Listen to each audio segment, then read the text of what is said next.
Hey, if someone sent this to you, it means that person cares for you and loves you. They love you so much that they want you to learn about home and community safety. Did you know that home is supposed to be where you and your family are safe and protected? But accident and emergency happens yearly that deal with serious injuries and sometimes fatal accidents that occur in the home. Here are the common safety hazards around the house. First is falling. It is the leading cause of death when it comes to home accidents. If you have stairs, elevated floors, or slippery floors, here are the things you can do to minimize the risk. In staircases, keep children safe from tumbling down steps by installing safety gates at both the bottom and top of staircases. Keep everyone safe by making sure the lighting is good and the handrails and steps are solid and well maintained. Elderly people with less mobility should consider installing stair lifts or consider moving to a home without stairs to avoid falls. In bathrooms, anyone is susceptible to falls in the bathroom due to slippery wet surfaces. While it's not the most hygienic type of flooring for a bathroom, those at risk of falling should consider having bathroom floors fully carpeted. Showers should have rubber mats to prevent falls from wet surfaces. Second is poisoning. It is the second leading cause of fatalities, which leads to 5,000 deaths a year in the US. This is a particularly heartbreaking statistic as for the most part curious young children are affected by this type of hazard. To prevent your child from serious injury and becoming one of these statistics, you must follow these safety tips. Any cleaning products and harmful substances kept in the kitchen should be stored in cupboards out of the reach of small children in higher cupboards. Store paint and pesticides in garage and sheds that are locked and on high shelves away from children. Monitor children in the kitchen and do not leave them unattended. The third is carbon monoxide. Carbon monoxide is a silent killer. Unlike gas, it cannot be detected by smell. You can keep your family safe by following these steps. Ensure that you have carbon monoxide detectors in your home and test them regularly. Ensure your heaters are checked annually to prevent danger from carbon monoxide poisoning. Some home security systems have carbon monoxide detection and will alert you early to unsafe levels in your home. The fourth one is fire hazards.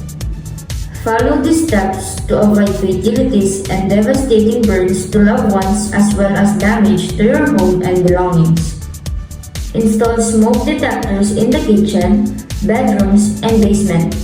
Test your alarm monthly and ensure you replace the batteries twice a year. Consider a home alarm system that detects smoke.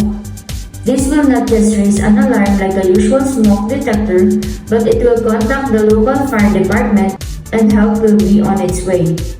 Have your electrical wiring tested regularly by a qualified electrician. Fifth is drowning. Children aged from 1 to 4 years old are at serious risk of drowning. In fact, it is the leading cause of fatalities and injuries in this age group. You can keep them safe by following these safety steps. Always supervise babies and young children when bathing. If the phone rings at the bath time, then leave it. It is not as important as your children's safety. Keep toilet lids closed. If you have a swimming pool or pond, then it should be in a fenced area. Don't use electrical items in the bathroom. The sixth one is choking. Choking is a hazard for small children who have a tendency to put small objects in their mouths. Follow these tips to keep your children safe. Always watch small children. Know how to perform first aid on your child when they start to choke. This includes knowing how to perform the Heimlich maneuver on your child if needed. Make sure your child plays with toys that are age-appropriate and from reputable companies with no possibility of small breaking parts. Follow safety procedures when putting babies to sleep and ensure there are no choking hazards in the bed. At mealtimes, cut up food into small pieces for young children. Teach them to chew and swallow, and do not give them large hard candy which is easy to choke on. Seventh is sharp objects.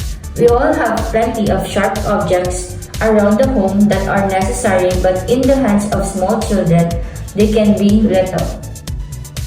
Follow these steps to keep your family safe.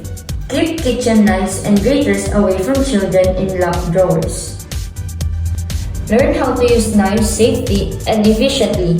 If you don't know how to chop, slice, and dice without risking your fingers, then watch some short videos online. Number 8 is stoves. Stoves present a significant danger for a variety of reasons. Keep safe by following these tips.